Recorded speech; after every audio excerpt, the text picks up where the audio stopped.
Muito boa noite! Sejam todos bem-vindos, bem-vindas a mais um vídeo aqui do canal Futebol e Outras Coisas. Aqui quem vos fala é o amigo de sempre, Carlos Macário, falando de um remoto ponto aqui de Juiz de Fora, no estado das Minas Gerais. Como estão vocês? Espero que estejam todos bem, com o coração em dia.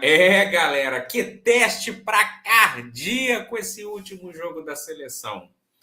Bem, galera, bom, nesse vídeo, como não poderia deixar de ser, eu vou falar um pouquinho sobre a seleção, sobre as minhas opiniões, não deixando de lado as minhas convicções, o que eu acho, pontos positivos e pontos negativos. Eu acho que estamos sim numa evolução, tá? Esse jogo serviu sim para dar a tal da resiliência, serviu para a gente testar mesmo a nossa paciência, né? Perante adversários que jogam duro, que jogam com um jogo mais reativo, né? Que jogam mais fechadinho. Vou destrinchar um pouco também sobre o que há de vir, que já temos o nosso adversário para domingo. Vou falar um pouquinho sobre os jogos de ontem e sobre os jogos de hoje também, tá? E vamos nessa então, né, galera, para mais um vídeo. Bom, passamos, mas que sufoco! Galera, como foi difícil furar essa retranca do Japão, hein, galera? Pessoal. Brasil. Bom, vou falar um pouquinho sobre o jogo, como foi, né? O Brasil começou a sua escalação inicial com Alisson no gol, Danilo, Marquinhos, Gabriel Magalhães e Douglas Santos, Casimiro, Bruno Guimarães, Lucas Paquetá nas pontas. Boa noite. Seu Ryan. Ainda não teve gol do Ryan, mas tudo bem. Matheus Cunha e Vini Júnior. Entrando no decorrer da partida, Endrick, Gabriel Martinelli, Fabinho e Danilo. Bom, vou dar aqui um panorama geral do jogo, como foi. O Brasil chutou 4 vezes mais na meta asiática. O Brasil chutou 20 vezes no gol, gente. É um ponto muito positivo de cara já. Estamos criando, estamos conseguindo ter volume de jogo. O Brasil chutou 7 vezes ao gol. 7 vezes ao gol. Incluindo bola na trave, bola salva em cima da linha. O Japão chutou 2 vezes no gol. Uma no gol do bom atacante japonês, né? O autor do gol do Japão. E uma outra no finalzinho que o Alisson quase me solta a bola, quase infarta ainda mais a torcida, mas no fim tudo deu certo, né, gente? Brasil com mais posse de bola, trocando mais passes, 92% de precisão, cometendo menos faltas. Olha só, o Brasil fez 4 faltas no jogo todo. O Japão fez 13. 2 cartões amarelos, Danilo e Casimiro, né? Escanteios 6-2 para o Brasil e impedimentos 1-0. O Brasil ficou uma vez na banheira, o Japão nenhuma. Bom, galera, o Japão encontrou o gol, né? Ali numa falha coletiva do sistema defensivo, com Danilo, com o Casemiro, que não consegue interceptar porque ele está pesado, e eu vou falar um pouquinho mais para frente sobre isso. Gabriel Magalhães, que não conseguiu dar o bote nem o Marquinhos, né? E o Japão jogou por essa bola. O Japão jogou tentando segurar mesmo os 90 minutos, mas não conseguiu, né? O Brasil conseguiu, num jogo de muita paciência e resiliência, furar o bloqueio do Japão e conseguimos a vitória. Gol esse do Gabriel Martinelli no apagar das luzes, se tornando com esse o gol mais tardio da história do Brasil em tempos normais. Esse gol foi anotado aos 96 minutos, galera, aos 51 minutos do segundo tempo. É muita emoção. O que eu destaco como pontos positivos? O Mister realmente sabe como mudar um jogo e demonstrou ter variações táticas. Muita gente, na hora que entrou esse aí, Gabriel Martinelli, autor do gol da vitória, questionou o porquê, né? Porque ele me tira o Matheus Cunha e coloca o Martinelli. Muita gente achou assim um pouco estranho a alteração. Eu me incluo nessa, tá? Mas o Mister tem 5 títulos de Champions, não é à toa, né? Ele sabe como modificar o jogo. Ele demonstrou ter variação. E isso é um ponto muito positivo. Quer dizer que ele não há de morrer abraçado com convicções, com atletas, com jogadores. É sinal que Dom Carlo tem um plano e tem variações táticas, e isso é muito positivo para nós, tá? Destaco também, ponto positivo para a nossa seleção. Parece que nós encontramos um homem de criação, hein, galera? Quem diria, seu Bruno Guimarães, nosso segundo homem de meio campo, nosso segundo volante ali, já com 4 assistências na Copa do Mundo. Isso é número de camisa 10, galera. Bruno Guimarães, que, a meu ver, é um dos 3 destaques do Brasil nessa Copa. Primeiro grande destaque, Vinícius Júnior. Segundo destaque, Matheus Cunha. Terceiro lugar, terceiro nome de maior destaque nessa Copa, Bruno Guimarães. 4 assistências, inclusive a assistência do gol da vitória. Mas, galera, como não poderia deixar de ser, há pontos positivos.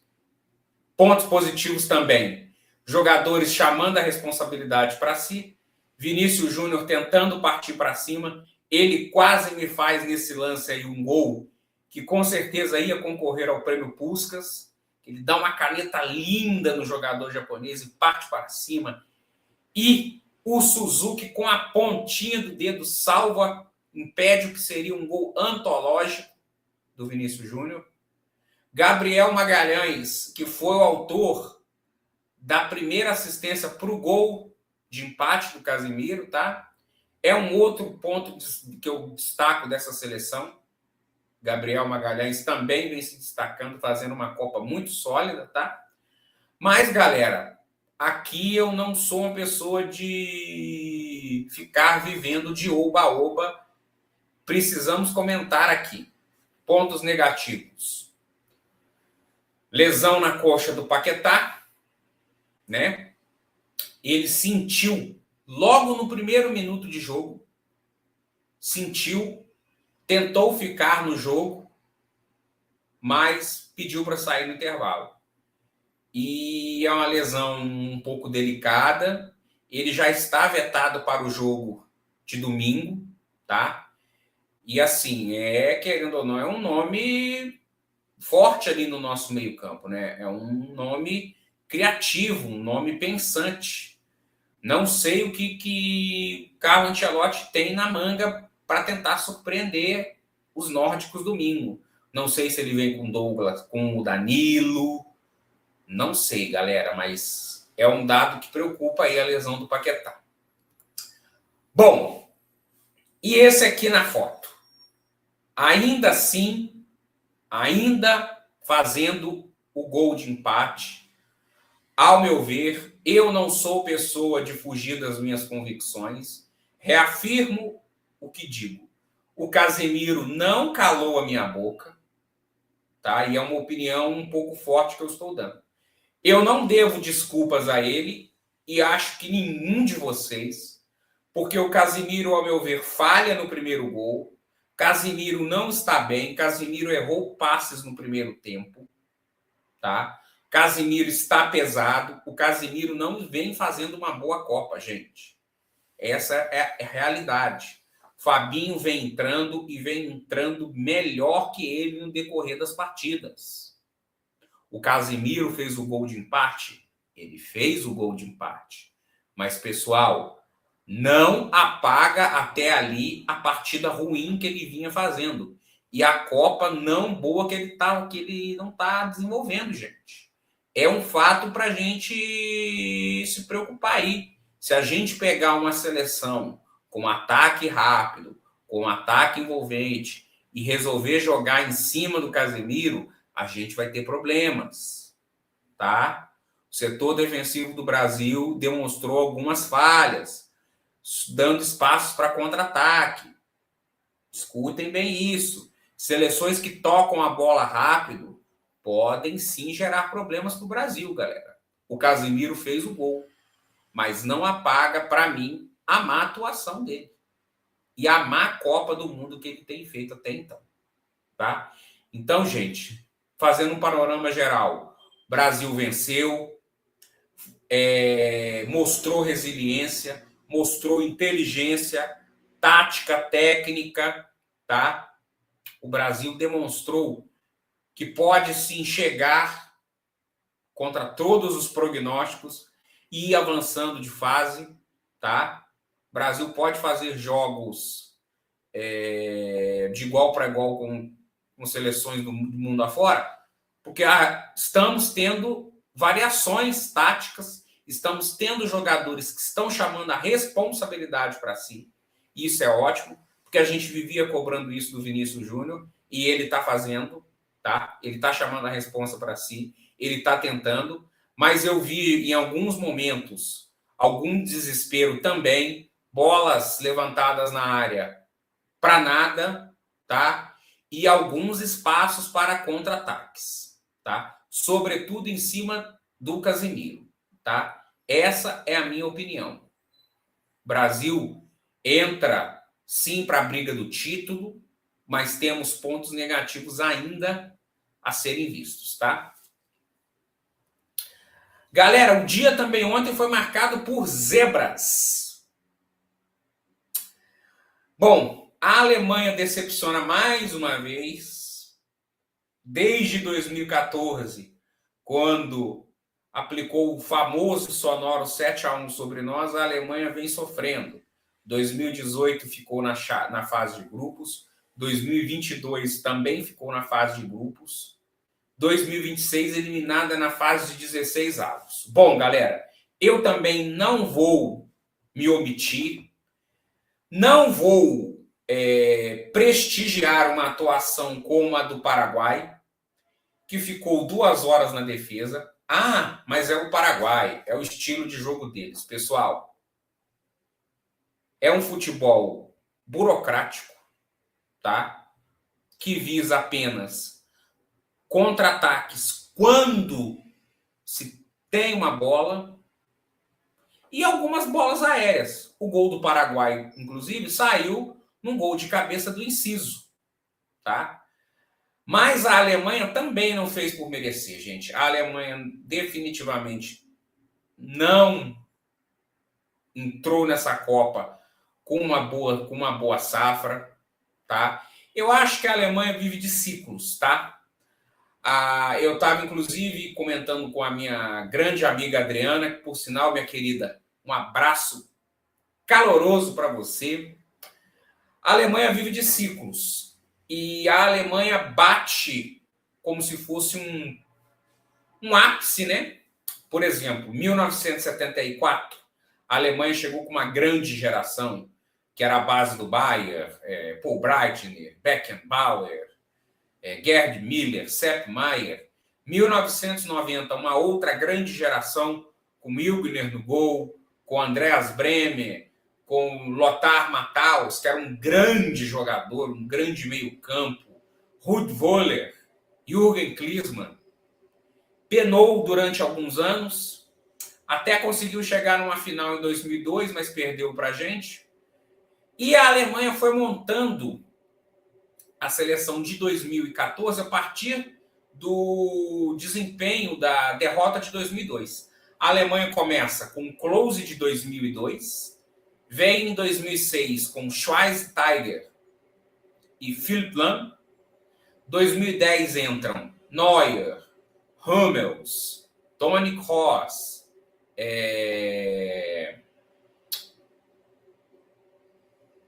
Thomas Müller e Ozil. E para 2014 entram aqueles dois garotos que decidiram a Copa para a Alemanha, que é Andreas Schürrle e Mario Götze.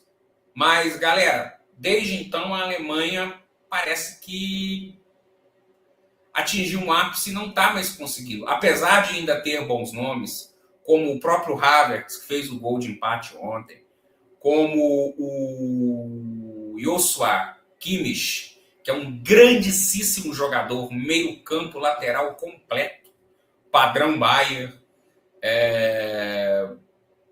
Eu acho que a Alemanha vai dar uma repensada aí no seu futebol. A Alemanha tem nomes jovens, tá? O Pavlovic é um jovem mesmo, assim, de idade. O Musiala é um bom valor também. O lateral esquerdo, Brown, é também um bom nome. Mas, galera, a Alemanha veio para outra Copa decepcionante. Decepcionante também como a laranja, que eu havia anunciado lá no vídeo, que quando eu trouxe os seus convocados, uma laranja não tão mecânica assim, né? Até saiu na frente com o gol do Gakpo, que fez uma boa Copa do Mundo. Eu acho que a Holanda só não sai com terra arrasada porque tem esse Gakpo, tá? Um bom nome aí para futuras Copas. Só que nos acréscimos, Marrocos me arruma um empate com o gol do Diop, zagueirão.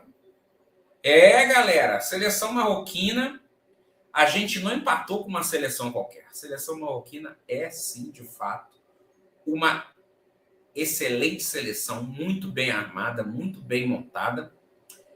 E, bem, destaco ali o jogo da Alemanha. Na prorrogação, a Alemanha me acha um gol com o do Jonathan Tah, mas ele é invalidado porque o Hampton, zagueiro, faz uma falta no goleiro Rio, que para mim foi o nome da classificação do Paraguai. Perderam os pênaltis para a Alemanha o Havertz, o Voldemort, centroavantão de quase 2 metros de altura do Newcastle, e o Jonathan Tah, que simplesmente chutou a bola lá no Canadá. Muito complicado, gente. E ainda o Paraguai conseguiu perder pênaltis também. Manuel Neuer, aos 40 anos, ainda brilhando. Sanabria, que chutou para fora, e o Neuer me defende o pênalti do Fábio Balbuena, que jogou no meu Corinthians. Galera, é complicado. E o que eu destaco nos pênaltis da Holanda é que tanto o Justin Kluivert, filho do bom Patrick Kluivert, como o Timber, eles desperdiçaram pênaltis jogando para fora, gente. O Kluivert na trave e o Timber para fora. E o Summerville me chuta no meio do gol. E o bom, sem trocadilhos, o Bono, goleiro Bono, faz uma defesa quase que do meio para o canto do gol, gente. Uma cobrança assim, e uma defesa,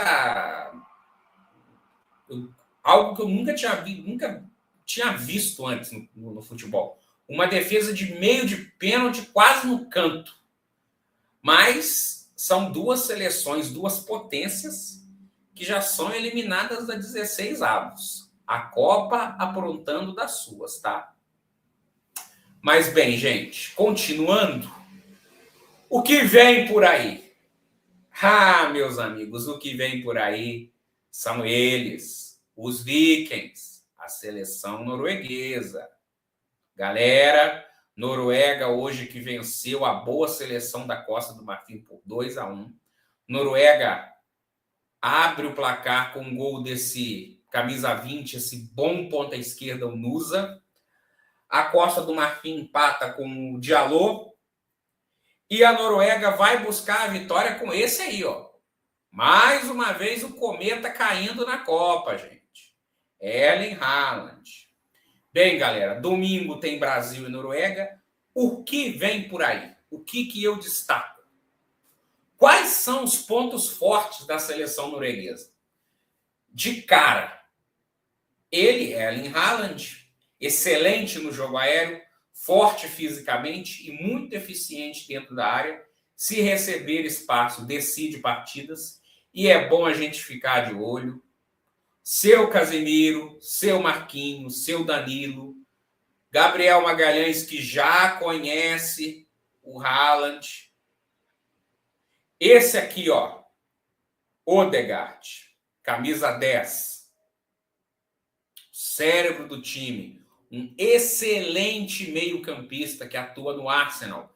Ele atua entre linhas, ele dita o ritmo e sempre está achando ou o Haaland ou o Sorloth em condições de gol com passes verticais. As transições rápidas da Noruega, porque ela é uma seleção que recupera a bola, que marca alto e acelera imediatamente o jogo pelos flancos, buscando tanto o Haaland quanto o Sorloth, como também o Nusa. E, galera, um ponto aqui também que eu gostaria de deixar claro aqui. As bolas paradas. Seleção norueguesa é uma seleção com uma média de altura extremamente alta. Se acontecer escanteios, vai ser um desespero. Porque a nossa bola aérea tem se demonstrado fraca, tá? Novamente, eu destaco aqui, precisamos treinar bolas aéreas, porque a Noruega joga com jogadores muito altos. Erling Haaland e Sorloth têm 1,95 m cada um, tá? Quais são os pontos fracos? A vulnerabilidade da sua defesa, porque quando ela é pressionada, ela oferece espaços. Tanto é que a Noruega sofreu gols em todos os jogos da Copa. Uma Haaland dependência. Quando ele é bem marcado e recebe poucas bolas, o ataque produz pouco, porque o Sorloth não é esse primor de jogador, tá? Os laterais que podem sofrer com pontas rápidos. Alô, Vini Júnior, Ryan e Martinelli. Vamos explorar Ryerson e o lateral esquerdo da Noruega, viu? E a pressão alta, que pode abrir espaços. Assim como Japão, Escócia, Haiti marcavam alto a seleção brasileira e não tinham o poder de recuperação para recompor a defesa, a Noruega também sofre desse mal.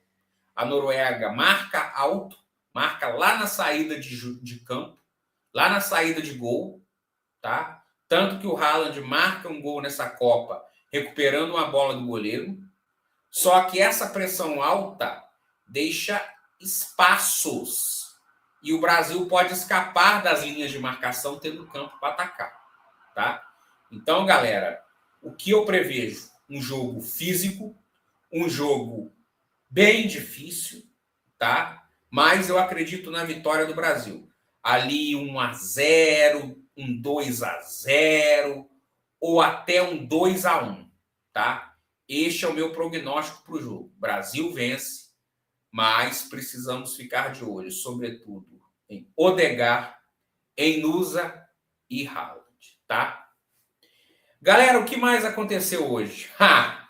Precisamos falar dele e de novo.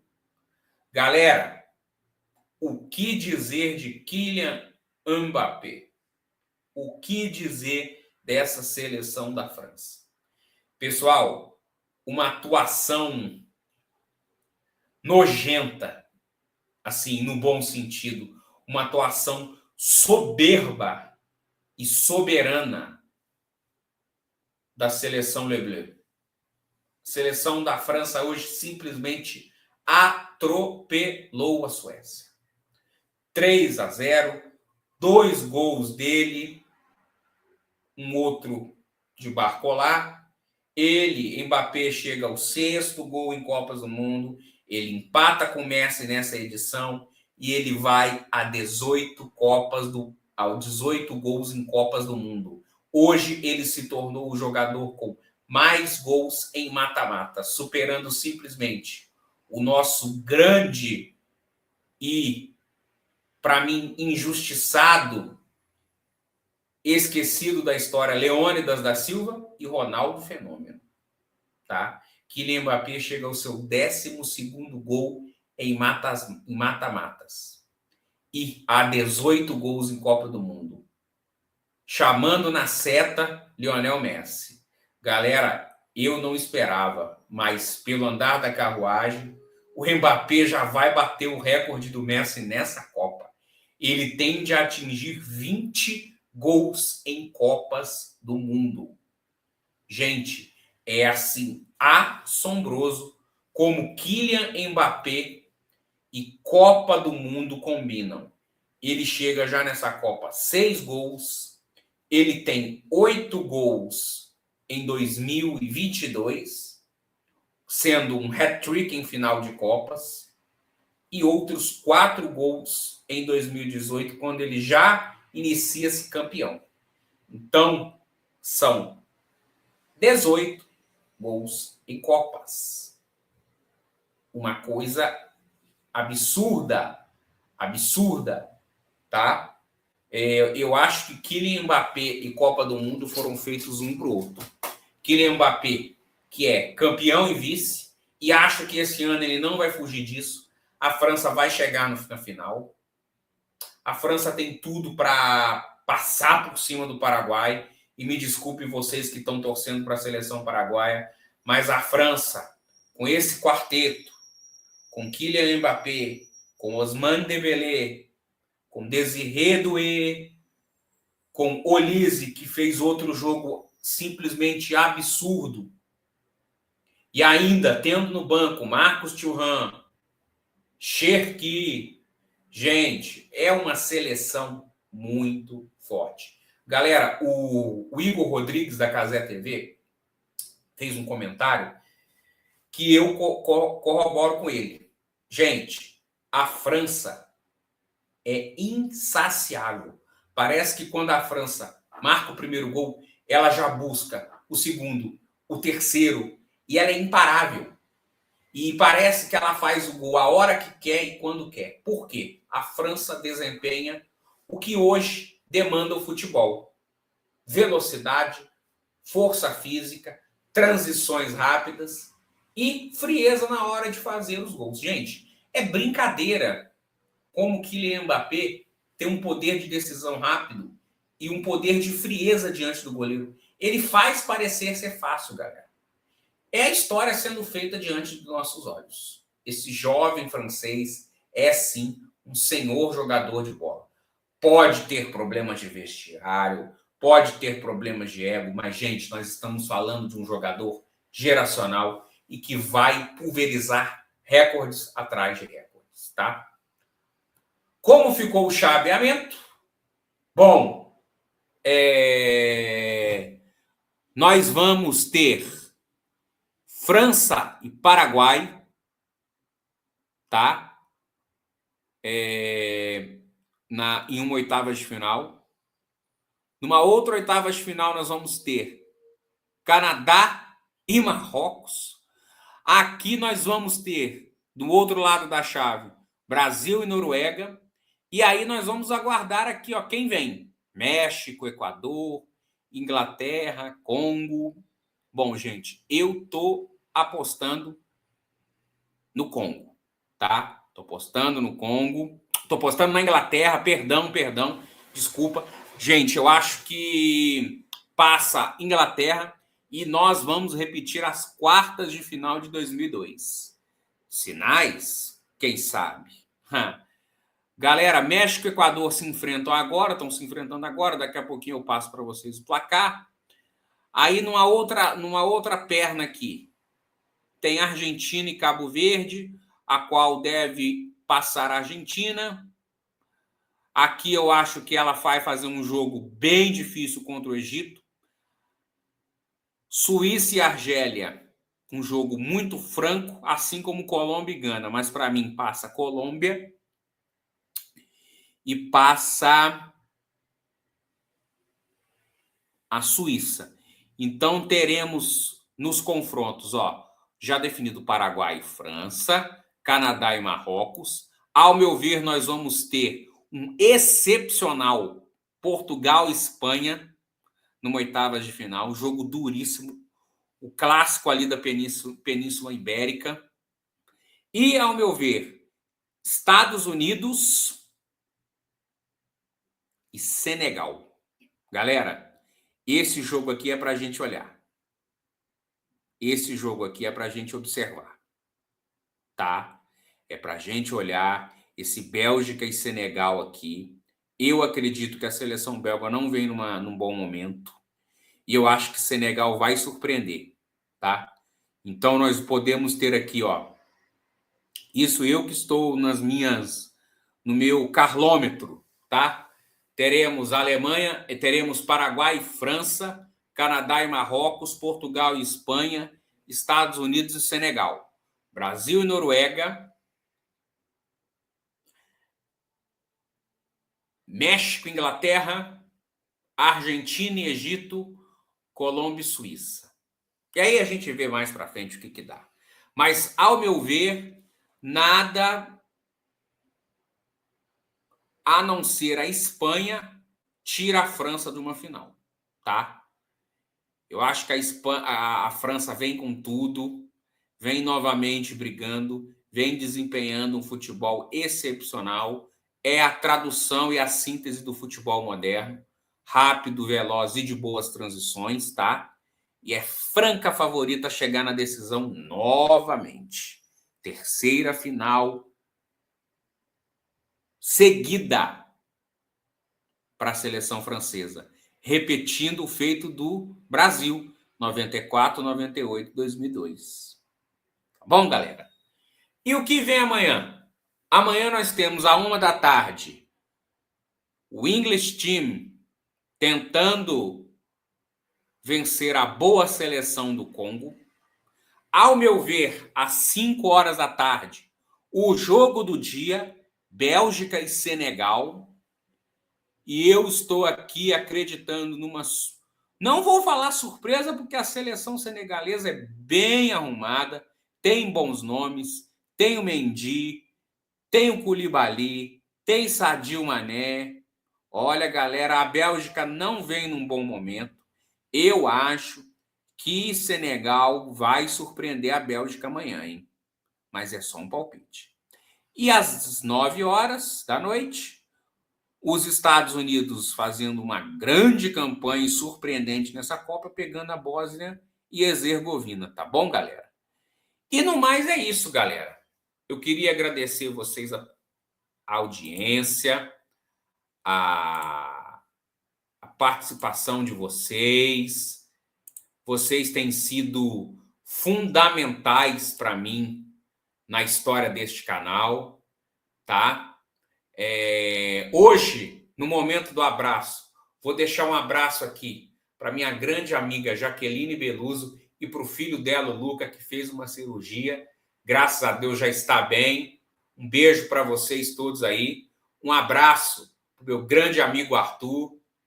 Arthur, você é um futuro convidado para a live, hein, meu irmão? Aguardo você aqui para fazer uma live. E, como eu já mencionei, a minha grande amiga Adriana, que é uma das mulheres que mais sabe futebol no mundo. Dri, Arthur, Jaque, Luca, um beijo para vocês. E, galera, é isso. É as minhas visões sobre o Brasil, sobre o jogo de domingo, sobre a França, sobre Kylian Mbappé, sobre o chaveamento. E é isso. Mais uma vez agradecer a vocês, a audiência, os inscritos. Galera, curtam, compartilhem, comentem esse vídeo, tá bom? Se inscrevam no meu canal. Eu me despeço daqui. Muito obrigado a todos. Cuidem-se bem. Guardem o coração para domingo. Forte abraço e tchau!